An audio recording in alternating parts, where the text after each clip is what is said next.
জায়গায় এবার কবরের মাইয়া তুমি চোরকে বলছে দেখো চোরের হাত ধরে বলে ও ভাই শোনো না ও ভাই শোনো না তুমি হবে জান্নাতি আর চুরি করো না শোনে চোর বলে ও ভাই মিথ্যা বলো না রে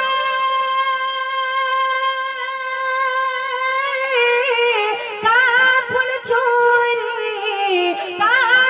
চুরি পেশা আমার আজ যাব না ফিরে